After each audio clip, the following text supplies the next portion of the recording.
Are we ready? Asif? Hello.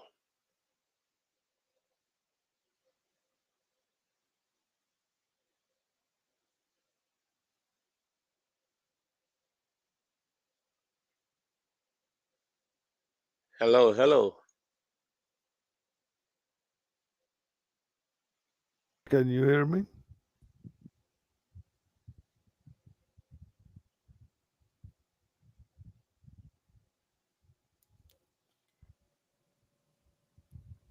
Ari looks like he's having some.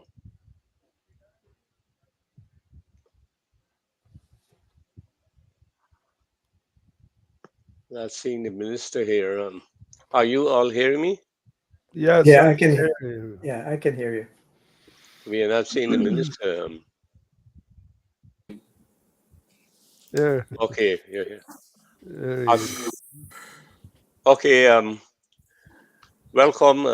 We want to welcome the Honorable Minister of Agriculture. You know, he has been extremely busy, and we are very grateful that he can squeeze in some time to meet with us to give us an update of what's going on in the agriculture sector.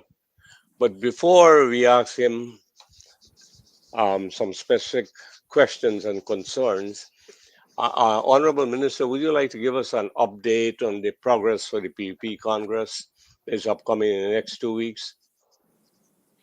Well, the PBP Congress, this will be the 32nd Congress of the party, and it will be held in Demerara from the 3rd to the 5th of May.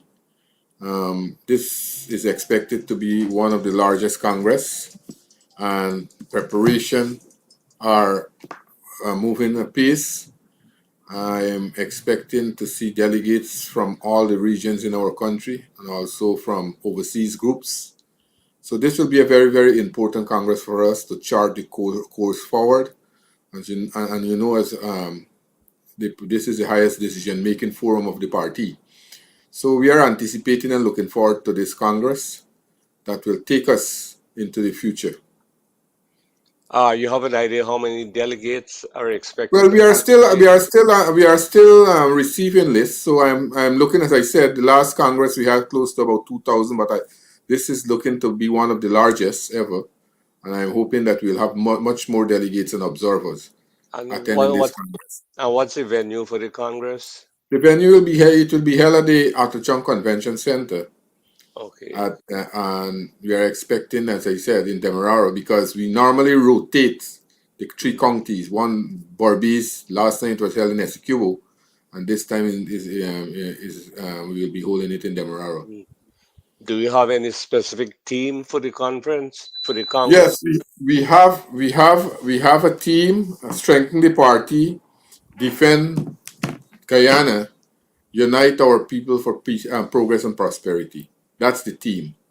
And you know the main issue is the General Secretary's report, and that will be giving us the guidance where delegates and observers will have a chance to discuss that report and make important decisions and suggestions so that the Congress can adapt those. And that Is a will be the plan for the future. is a Congress open to the press at all times or Well, only to the opening session normally open for the to the press, and then after the Congress, we'll have a press conference by the General Secretary and probably other members of the party so that we can brief the press what are the outcomes. Well, I guess at the Congress you have election of office We will bearers. have election for the Central Committee, and How many um, members in the Central Committee? we have 35 members, full members of the Central Committee with 5 candidate members. So 40 persons, delegates and observers will be voting for the leadership of the party. All right, gentlemen, Professor Nari, you want to add a quick question or clarification from the minister on that? No, I was just thinking while he was talking about being open to local and foreign um, interested Guyanese, that if they will be broadcasting or in any way providing information on a daily basis or until the convention is over. Yeah, there was information, but generally the business session of the Congress is for internal discussion, but the opening session, and so those will be broadcast live. As I said, the outcome people of the Congress and the updates of the Congress will be provided on a Mhm. All right. Thank you, Dr. regular Kanda. basis. Any clarification from the minister? Yeah, I would welcome a press release so that we can read it if we. Definitely, that will be done. The press Yeah. releases will be here. All right. Let's move on. Melissa, I want to ask you your view on the recent human rights ruling that the iPad, or however you call it, the decade of people of African descent, they suggested that the organization should be scrapped. And a few members voted, said, well, it shouldn't be scrapped, but they should really restructure it. What are your views on that? Well, if an organization is in a country and it's providing fair leadership, then it should not be scrapped. But then when people trying to mislead and trying to put information that are not correct and which can cause problem, then we have to be careful. We have to be careful with those. Remember those information cause a lot of problem in other countries. And what we are experiencing in Guyana now, we are experiencing a society where people from different walks of life are coming together. We are seeing people are uniting in various sections of the population in our country. We are now witnessing what we are witnessing now. I don't think we have witnessed before, where the races are coming together. People are looking at the development that are taking place. People are eager to come on board so that we can move Guyana forward. People are embracing the development that started since we returned to office and the kind of benefit, because as you know, and many persons overseas would know, that we are in government now for just about 3.5 years, going on to our fourth year, and we have already achieved or fulfilled almost 95% or more of our manifesto promises that we have made to the people of our country. And what we are doing now, we are doing new things, things that were not in the manifesto, new development that are taking place, and um, new, new projects are coming on stream. More development are going to the various communities. So what we are doing now, Guyana is on a trajectory of a mass, so to speak, a mass developmental trajectory that we are seeing. Guyana is moving rapidly forward, where the infrastructure is developing very, very rapidly. And that is what we are doing to prepare the country for the future. As the president always said, that we are working to build an economy for 2030 and beyond. Now is the point in time that we are doing the heavy lifting, where we are putting things in place, and in the next few years to come, Guyana will be one of the country, a model country, so to speak. So, to what extent you say iPad message to the UN and other agencies has affected or undermined? Not really undermine, but it's early yet to say and those things, talk on those things. So we have to look and see and analyze it. Mhm. Okay, let's move on to sugar has been in the news quite a while recently. I noticed that Paul Chung now has been designated the CEO of Gaisuku.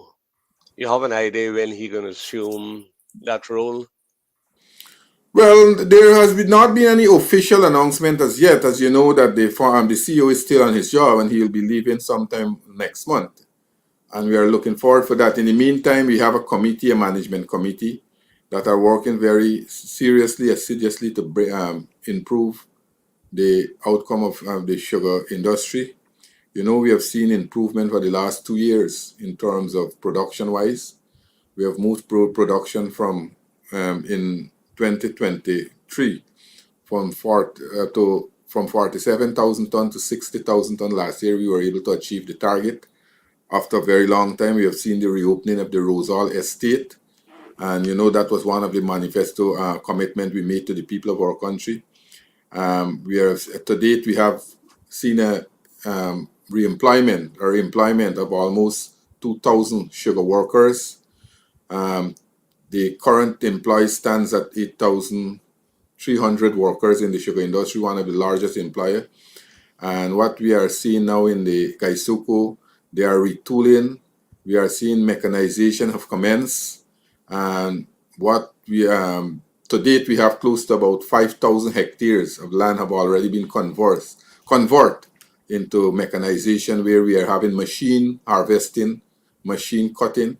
So these things are in place to modernize Gaisuku, because we have a lot of opportunities now in Guyana where people have an option. People have opportunities where you can go to other sectors for employment. So these things, what we have to do, Gaisuku, as I said that on my previous program, is very important for us in terms of producing sugar. And also we are trying to mechanize Gaisuku so that we will not only depend on manual labor. You see, if you want to improve production and increase production and productivity, you have to go into mechanization to survive and bring down the cost of production. So we are doing that. We are doing that in Gaisuku. Whilst we are doing that, we have moved the packaging plant to Albion to start the packaging plant there. We are looking at a private investor to build a refinery at Enmore. We still have option at Skeldon. We'll start planting cane shortly at Skeldon. We are planning to do another 5,000 hectare of planting there. So all those plans are in place in Gaisuku. We are looking to bring in high yielding varieties of cane so that we can increase the tons canes per hectare. What Gaisuku had when I became Minister of Agriculture, they had just about 35 to 40 tons cane per hectares, which you can survive in an industry where producing 35 to 40 tons canes per hectare. You have to produce 75 to 80 and beyond. And I have invited a team from India, came recently to Guyana. They did a study of the industry. They are now working on a report. And based on that report, I am hoping that we can have some technical people also join Gaisuku in helping us to move the industry forward. What do you say to those critics who say that because Gaisuku is currently heavily subsidized, about 5 to 6 billion per year, that you should close it down and look at the alternatives? What would you say to them? Well, we have seen what the closure of Gaisuku or the closure of factories in Gaisuku did to the people of our country. We have seen first of all, we have seen the workers who were placed on the breadline. An entire section of the population had issues in terms of families were broken up.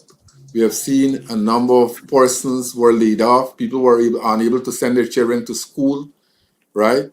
And the economic impact that was done, even the COI that was put in place by the previous government, they recommended that no sugar factory should be closed. They said, and what we are doing now, exactly what the COI said. The COI said that we should try as much as possible to reduce the cost of production, to go into mechanization and modernize these factories, modernize the infrastructure so that we can increase production and reduce the cost. So those naysayers and doomsayers, I want to say, as I said in Parliament, that those people who want to close the sugar industry have a problem with the sugar workers. They see the sugar workers as a set of people who are supporting the government, and they feel that, oh, look, these people should not be entitled for a job. Close the sugar industry and done with it. They don't care what happened. They don't care what happened. Well, based on figures that your ministry has sent me on the subsidy over a period of years, 2 decades, I did an analysis and what I found that the subsidy for worker in bauxite was almost 3 times that of the subsidy for sugar workers. But yet people are not talking about that. Whenever they talk about sugar, they mention about the huge subsidy, but they're not talking about the subsidy to bauxite tongue, which is about 3.5 billion annually. That's the point. And even that, when we had the issue with the bauxite workers, the PPP government, and as you rightly said, up to now we are subsidizing those areas in terms of electricity costs and things like that. But directly, President Jagde went to Linden, engaged the workers. We had a number of economic um, benefit for these workers where we were able to help them directly. We set up programs so that we can engage these workers. So we have a history, our government, the PPP civic government, we have a history of helping workers generally. As our philosophy say that we are pro-workers and we are working. For example, let me tell you what. When you look at subsidies, we are not talking about subsidies alone for the sugar industry. Look at all the sectors. We are looking at the agriculture sectors as a whole. Look at the rice farmers. Look at the fisher folks. Look at the people who are not earning. The different section of the population. We are looking at the vulnerable section, and we are trying as much as possible to help these sections. Sugar. I was making the point that sugar is responsible for all our wealth. All the development that took place in Guyana was as a result of the sugar revenue that we earn over time. And now is the time, since you know for a fact that sugar end up in problem, when we had the 36% EU cut. Since that, we have seen a decline in sugar. But what we are trying to do now, we are trying to stop that decline, and we are trying now to do the mechanization, put best practices in place so that we can increase production and reduce the costs. And I am very optimistic that we will ensure we will be successful what we are doing now. Yeah, I read a report where they said that sugar has contributed over $130 billion to the treasury, and none of this money is actually plowed back into modernization or recapitalization of the sugar industry. But anyhow, I want to pass over this to Dr. Ganga. Your Yeah. question to the Yeah, minister. besides mechanization, I think I read somewhere there is a program for diversification. So, for example, permanent crops, legumes, peas, beans, and of course, dairy. Can you comment on the progress in those areas for diversification? So what we are doing, let me be very frank with you. What we are doing in the agriculture sector, generally we are diversifying. In sugar, we have to be very careful because there are some people who feel that they know everything about sugar, and they have failed. Only recently we have seen a letter by this guy Vera Hmm. in the newspaper criticizing everything. He was a farmer board member recently, as recent as last month, 2 months ago. He was working in the Ministry of Agriculture, right? His contract was not renewed because he was not doing anything much. But that is why he has an issue now. But the point why I'm trying to make is that, look, we are going into value-added production, as you right, Dr. Ganga would have just mentioned. We want to do a variety of sugar, not only those raw sugar, bulk sugar that Gaisuko have been producing. So that is why we are working very hard to get this refinery at Enmore. Right now, there are opportunities right in the Caribbean that we can sell over 200,000 tons of refined sugar in the Caribbean. We have a market for that. And that is good opportunity for us. So whilst we are diversifying in agriculture, I think that we have to concentrate in sugar production because Gaisuko went into that area. They went to rear fish, went to cattle, and all those things failed.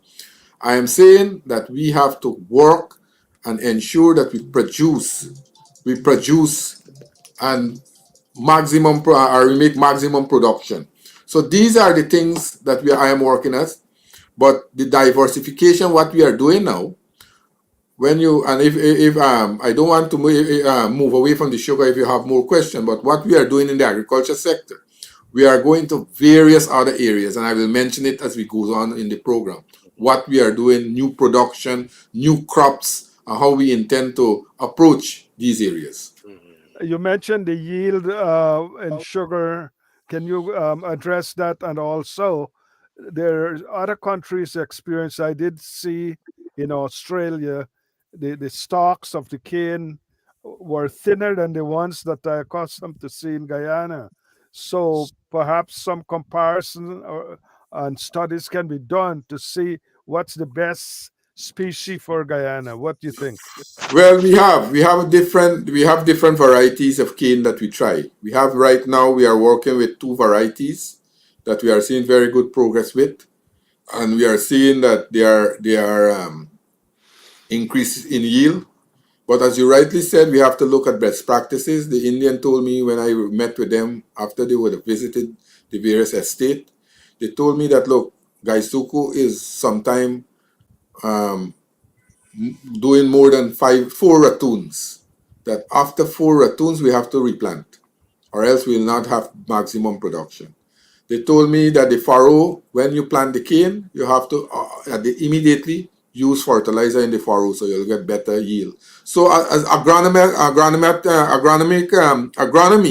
practices is very good. So that is why these technical people will be very important to help Kaisuko to increase these yield. And we are looking at that. Right now we have some Brazilian cane we're using, and we're getting good yield. We're looking at some varieties in Cuba. The president made an announcement. We'll bring some cane from Cuba, new varieties, where we have 100 and 120 tons cane per hectare coming out of those areas. So you have high tons cane in those countries, and we are looking at those best practices where we can increase yield in Guyana. All right, Professor Narayan, your question to Yeah, the minister. the there economists today have, especially economists from the third world, like Amartya Sen and Banerjee, they have advocated for local production and local expansion uh, of industries, small industries. Sugar is one of those things that can be transformed as spin-off to complement, to have industries that complement the sugar industry. I know in growing up in Guyana, Guyana used to export a lot of its spirits that were bottled in different countries, for example, in the Virgin Islands and even in Barbados. Import Guyana spirits and then bottle it. So why not have local bottling plants for spirits within the localities where where the sugar industries are? Has the Guyana government conducted any kind of feasibility study to know can what can be spun off from the sugar industry, complementary small scale industry, whether it's candy, whether it's bottling, whether So I agree with the professor that we have to do that. But right now, as we stand, we have companies in Guyana, that is buying out all the molasses to produce spirit. As a matter of fact, we can't sell any overseas. One time we tried to do it, and DDL has a monopoly buying out all the molasses from Gaisuku. As a matter of fact, the managing director for DDL was asking me for more. So, as you rightly said, as we develop, as we move Gaisuku to a different higher level and increase production, I agree with the professor. We can look at the byproduct, what we can do with sugar, how we can do other products with sugar, and that will help what we are doing now in terms of the electricity plan that we have in terms of the gas to shore project, where we'll have cheap and reliable power. Manufacturing in Guyana will be an important activity for the future for small scale agro processors and manufacturers. A follow-up question, Professor. yeah, as as the government begin to think about these things, one consideration is to have the local local people within the area have buy-ins into, let them feel a part of the productivity that is going on. For example, what I'm referring to, if people begin to feel that they have a vested interest in the local economy, whether it's by promise of dividends or shares or, you know, in that area, that there will be much more interest, much more vested interest uh, from the locals into what is going on within their vicinity or within their area or districts, as Guyana has the 10 districts. It is the government should also think about how to get the people involved in some of this decision making, so that you can bring the people along with the development, not for the development to take place apart from the people, but that the people are a part of that development. What So, are your thoughts on that? so I agree, and we have done that. We have already started that. Since we went back into office and reassumed government, we have built 13 agro-processing facilities across this country. We have over 3,000 product manufacturing right now in Guyana. And we are working with the Guyana Manufacturing and Services Association. We are having farming group, what we're working with to manage these facilities. We have a number of lines in these facilities so that farmers and agro-processors can process their produce and add value to it. So we have been doing that. But as I said, that one of the constraints that we are faced with is cheaper power. And in another year from now, I am hoping that with the gas to shore energy project coming on board, that will open whole new opportunities for the agro processors and manufacturers in Guyana. But we have started it very shortly, in a matter of weeks. We recently built one in Fort Wellington.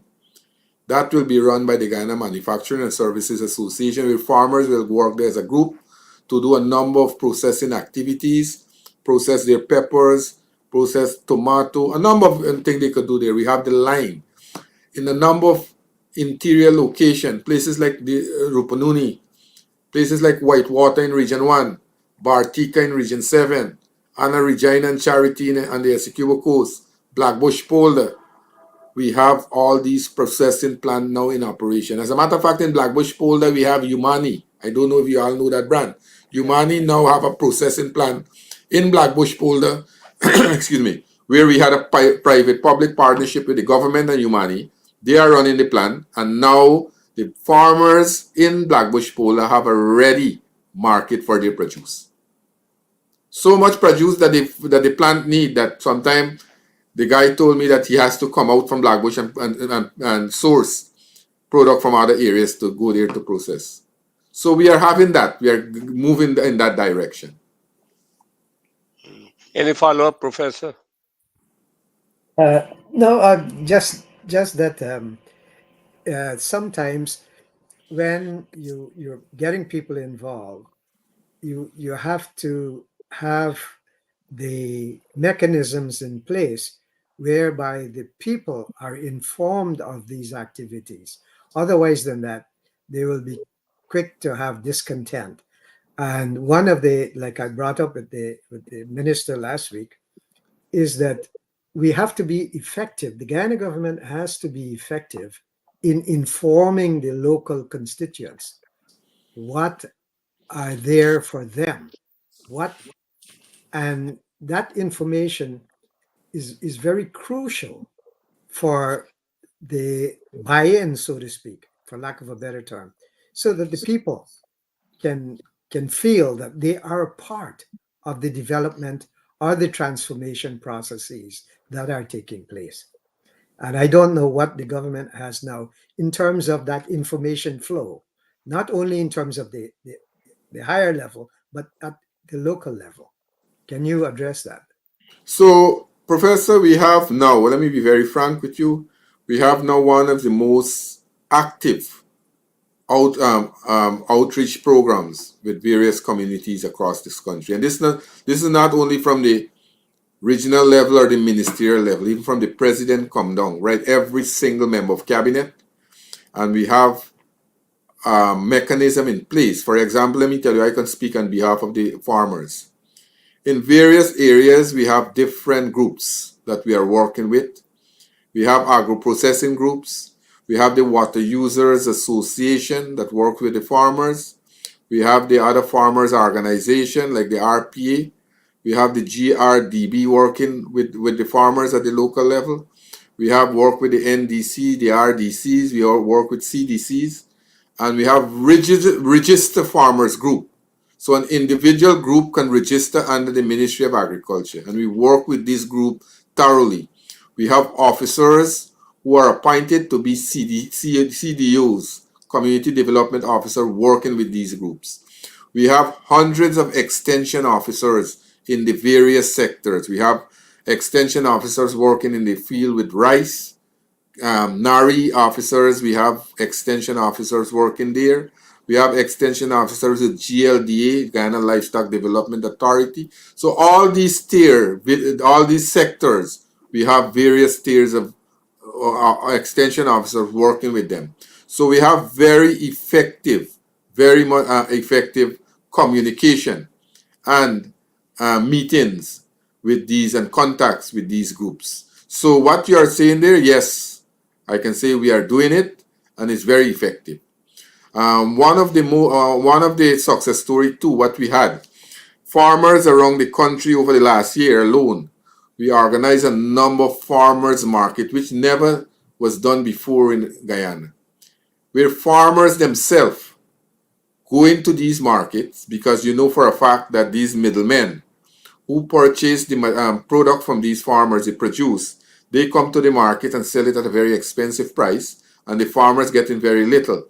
So what we did, last year alone, we organized over 15 farmers market around the country, where farmers had an opportunity to sell their produce. They sell it at for them, it was premium price, and for the consumer, it was a low price. So it's a win-win situation, both sides. As the Ministry of Agriculture, the government of Guyana, we organize this market with one objective in mind, to get a reduction in the cost for these produce, and at the same time the farmers making more money for these produce. So we have very, very effective ways of getting these farmers, working with them, working with the various section of the population, so that we can disseminate this information and have them also to make decision, put their suggestion on board, and that is why we are having this kind of interaction, so that we can have this development taking place. All right, thank you, Minister. Dr. Ganga, you have any question to the Minister on this aspect of it?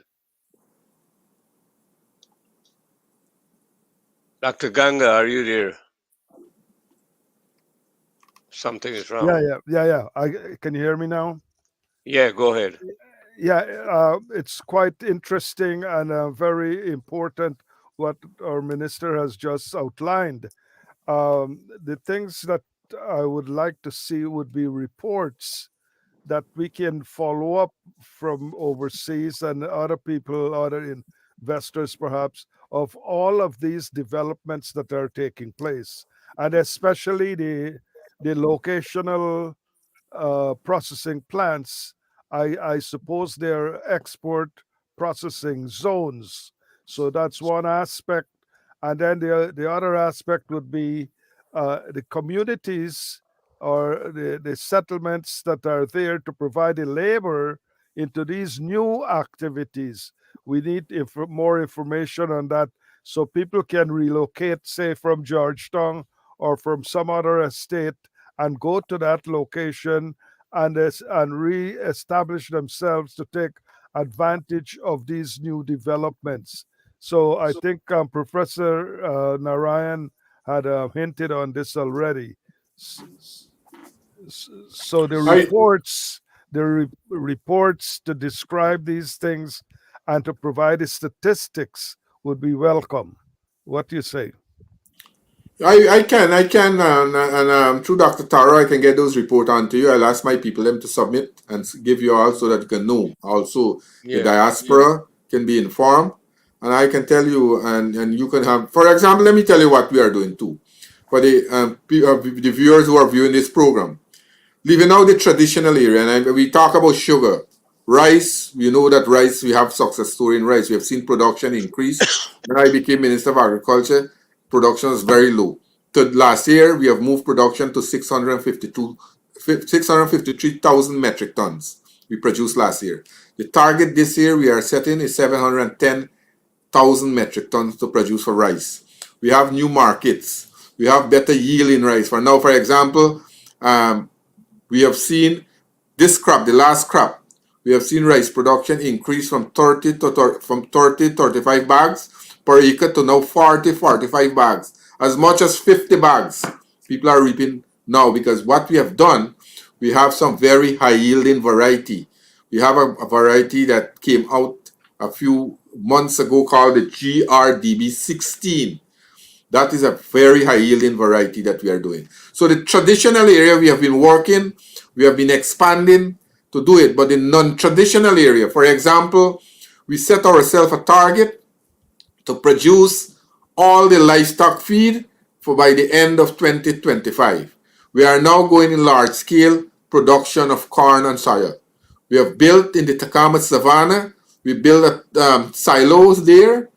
Now we will extend that silos to 18,000 tons. We have a 12,000 ton silo. We'll extend that to 18,000 tons.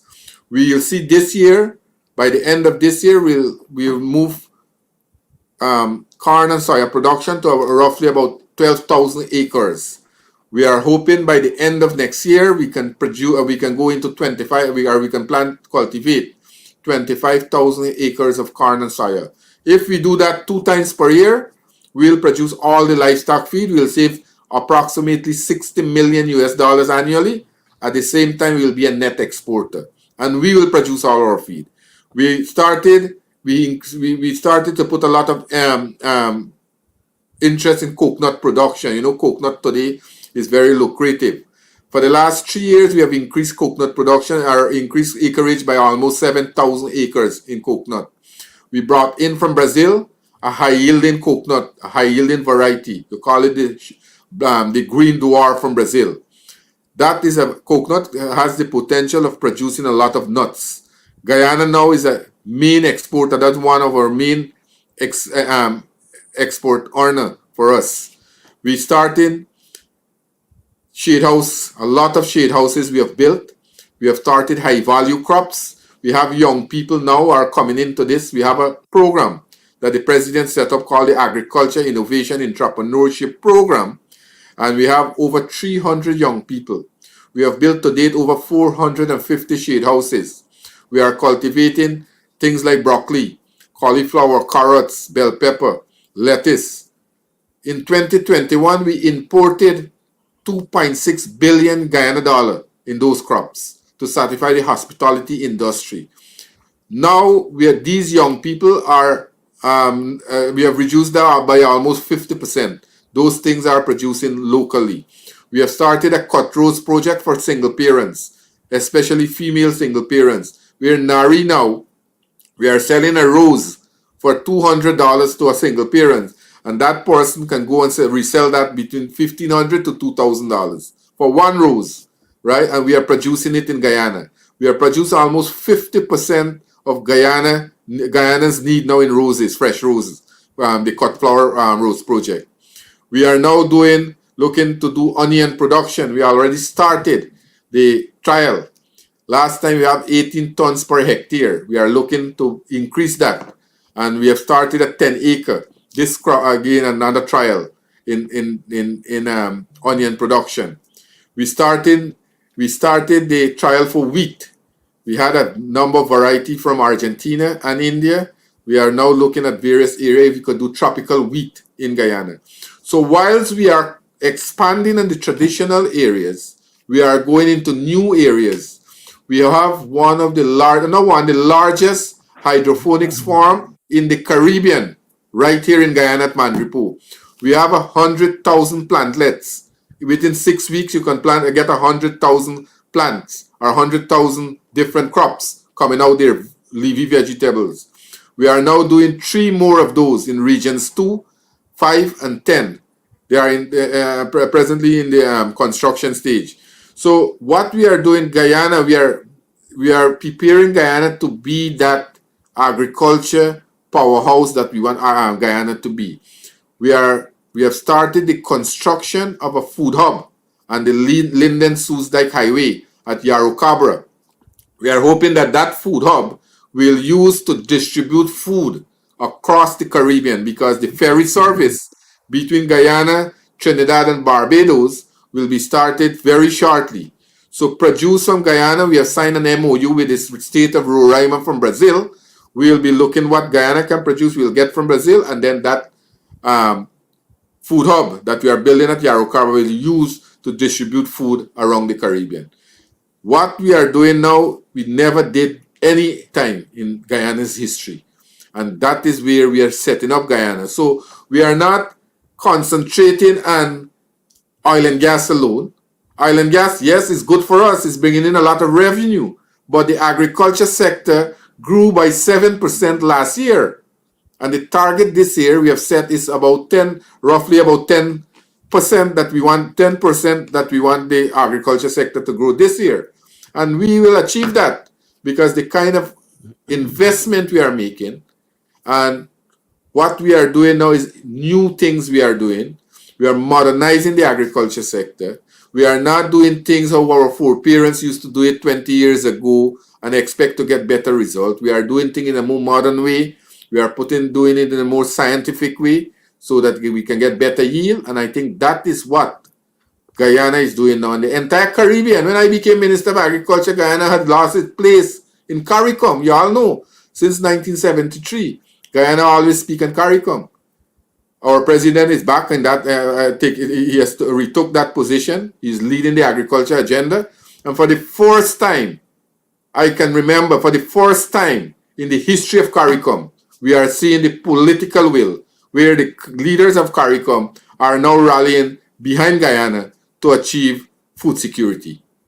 So we are moving agriculture in at a different level.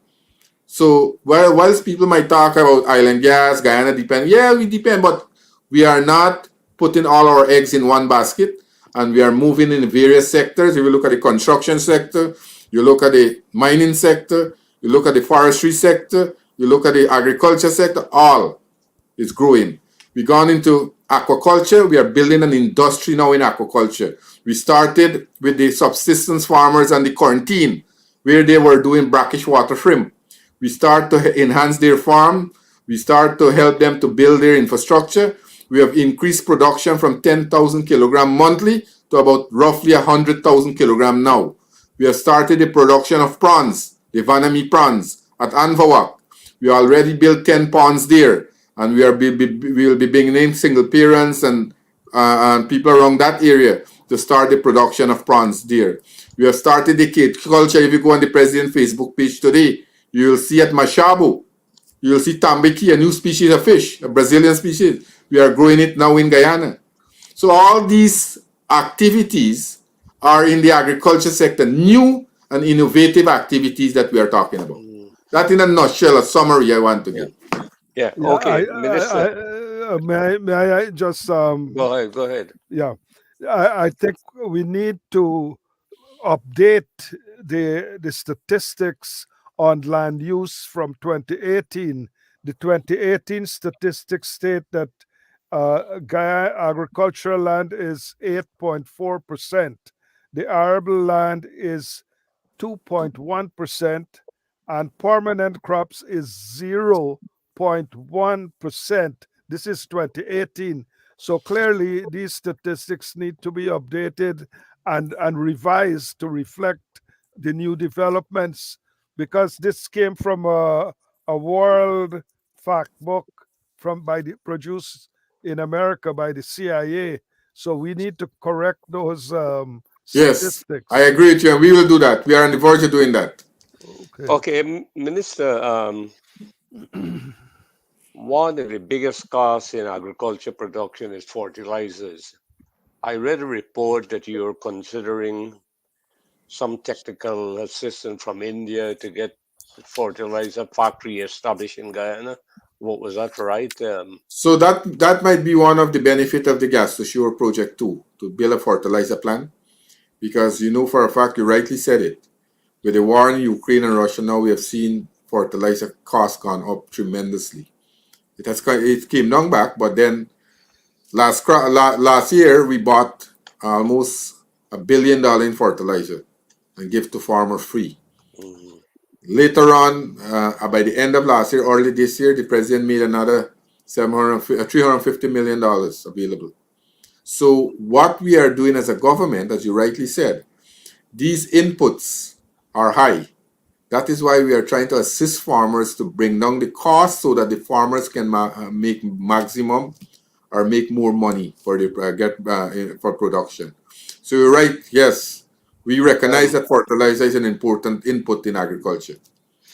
and well, in your prior presentation, you cited a lot of statistics. I believe most of them relate to your initiative to reduce food production 25% by 2025. You want to elaborate a little more on that? Well, the last CARICOM heads of government in Guyana, I did a presentation. And when you look at all the countries in the Caribbean, we have achieved jointly about 75% of the 25% target that we have set ourselves. So when you look at things, I talk about the brackish water shrimp, I talk about the prawns, I talk about the livestock. Last year we had an increase in the livestock sector by 12%. So what we are doing, yes, this initiative by Guyana alone, our total achievement in the target, if you look at Guyana as a country alone, when we set ourselves target, we close to about 70% already. And we still have a year and a half to go. So I am very optimistic that we'll pass this 25% that we set ourselves. Mhm, And we have some specific commodities that we set ourselves, things like meat, poultry meat, things like niche vegetables, rice, corn, and soya, and those things Guyana are producing. And on all those areas, we are increasing production annually. We are moving and increasing production. So what we have seen, although let me tell you what the initiative that we have put in place, we have an El Nino condition. Since last year, we are experiencing a drought-like condition. We haven't had rainfall, right? You see some of the conservancy now are very low. But last crop, we were able to cultivate 209,000 acres of rice. We cultivated more rice last crop than the crop before when we had irrigation. That showed that the management system that we have put in place. So what you are saying, yes, we have seen there are setbacks, disadvantages, but we are using it also to the benefit of us to help the farmers move forward. mm. Okay, let's talk a little about the fishing sector. Mhm. I believe that falls under your portfolio, Right, right? right. So you want to say how that is progressing? Are we Well, producing we have seen more an increase. fish? We have seen an increase in marine catches. The aquaculture sector, as I said just now, we have seen tremendous improvement in aquaculture. We talk about the cage culture. We talk about the expansion of the Anvawak freshwater prawns project, the expansion in brackish water shrimps. We have seen a lot of increase in production there. But in the marine catches, what we have experienced, because over the years we have seen a number of critics. They would have said that with the oil and gas sector, we have seen the fishing sector have declined. But we have had a study from the FAO. They conducted a study and said because of climate change, we have seen the fish move, the fishing grounds and fish move out from those areas. But we have seen a steady increase now in catches in the various species of fish. And I think that augurs well for us. I am working very closely with the Americans to see how we can reduce or how we can get the ban on catfish lifted. The American ambassador and I have spoken a number of times on it, and she's working very closely with me. Let me tell you what, because of the neglect of the last government, we have seen that the fishing industry decline a lot. Mhm. Well, I was going to ask you the question about when you'll get a permit to start ship back catfish to United States and elsewhere. Yeah, well, we're working very closely to get that lifted. Because Okay. of the neglect of the last government, we have seen.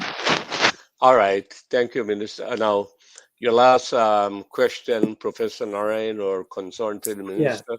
the in the modernization of Guyana, one thing that needs to be attentive to is the decolonization of the mindset of the people. You cannot decolonize Guyana without decolonizing the mindset of the people. What I mean by that is that in agriculture, for example, people are used, Guyana, most of the agriculture crops are seasonal. And you're talking about having more bountiful crops. Can you explain or can you elaborate on what systems are in place to re-educate these people into the acceptance of these crops? Let me give an example. Remember, you should recall when Barnum started the cotton industry that he was going to build, when he was going to replace D110 rice with bluebonnet and all of this, and the people, he met with a lot of resistance. So, given that history, what systems do you have in place to re-educate the current people, the current farmers in Guyana, as to the necessity to modernize? We have started that already, Professor. As I said, we have a number of training for our extension of staff. We have a number of training for farmers. We are now moving with ICA to work jointly to build a center of excellence. We are revamping the Guyana School of Agriculture. The Guyana School of Agriculture over the years have played a very important role. We are now modernizing that and build a center of excellence there. We are now building a data analysis center, right? We are building a fab lab. So these will help us tremendously to educate the farmers, but we have already started it. People mindset now have changed already. For example, let me tell you what. You go to certain areas in Guyana, people are not planting one crop now. They are doing intercropping, as you rightly said, seasonal crops. But between the season, they are doing intercropping. So two crops or more than two crops are planted in the same areas, making use of it. So we are doing that. We are changing the training for the extension officers. We have more accountable staff now. We have people now who are checking on them on a regular basis. And when we go out there, we are getting the feedback also from farmers. So yes, I agree with you. We have to change people's mindset. I've been talking about that all the time. And we have been working very hard to get those things to the farmers, to All change right. their way of doing things, how they've been doing it. Yeah. Thank you, Minister. Dr. Ganga, your last point to the Minister. Yes, the idea of food security. So far, the information is in terms of Guyana's food security and its potential to perhaps help the Caribbean. But the Caribbean food security also depends on fisheries. So, what's the role of the Caribbean fisheries? We have seen that we have to depend on Suriname for fishing permits for our own fishermen. What about further into the sea? And then you have the issue of commercial fishing by foreign agents, Japanese and whatever.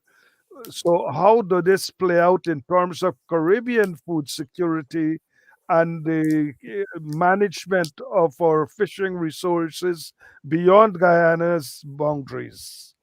So we have been working with the Caribbean fishing regional fishing mechanism to help us and work best practices. But as a country, As a country, we will ensure, and we have started it already, to protect our EEC, so our economic zone, so that we have a lot of illegal and unregulated fishing in our zone, as you rightly said. And we are working to counter that. If you listen, a few days ago, only the president pronounced on that we'll have vessels which we'll invest in to protect our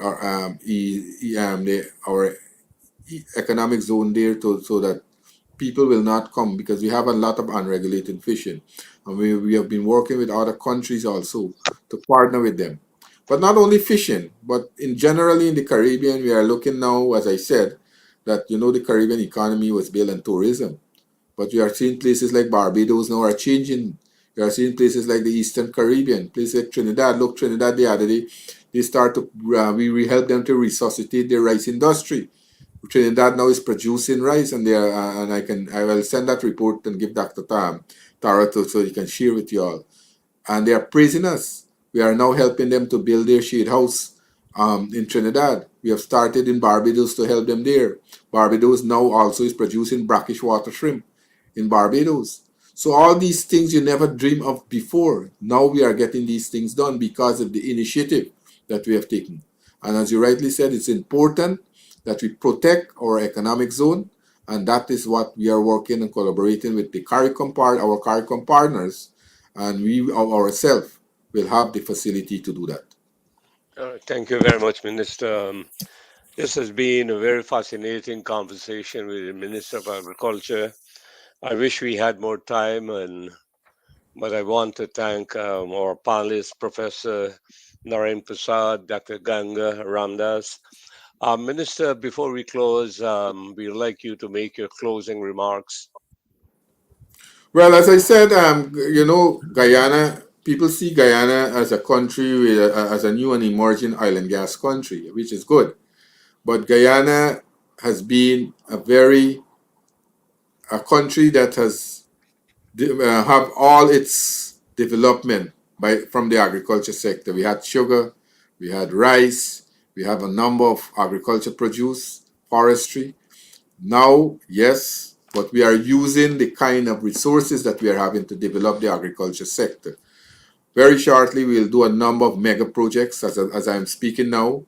The entire infrastructure in the agriculture sector we are developing. We are in the process of constructing 19 pump stations across the country. We are doing Hope-like canals, the one at Hope.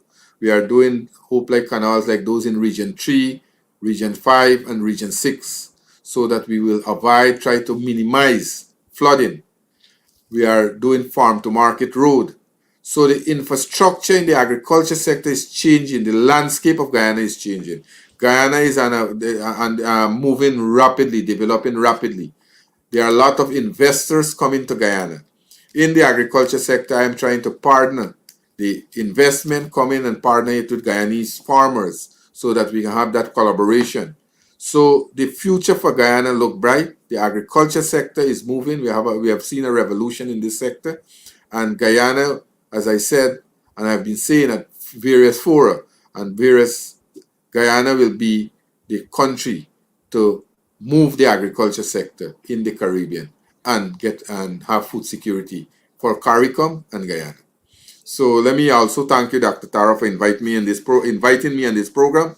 And when I have more time, I will come again. Yeah, I know there are many other questions we need to ask you. I know you just touched upon it. The whole question of drainage and irrigation falls under your portfolio as well. And there's much. I'm glad you did mention about these canals in Region 2, 5, and 6 to avoid flooding. But you're not worried We're about? doing one in your area, canal. Oh By yeah, A-line, we're doing one at A-line. A oh Hope Lake yes, Canal from yes. A-line, yeah. Oh, from when? Well, the design is being done now. The Hmm. consultants is doing the design, and within a month or two, we should start the Oh, work. We'll turn oh, around. that's good. Great. Shortly, we'll start it. Yeah. Um, the program is coming to an end now, and but we'll have you just for a 2 minutes conversation offline, quickly, if you can accommodate us for 2 minutes I see beyond the program time. no problem. No problem. Uh, Asif, the program is ended now, and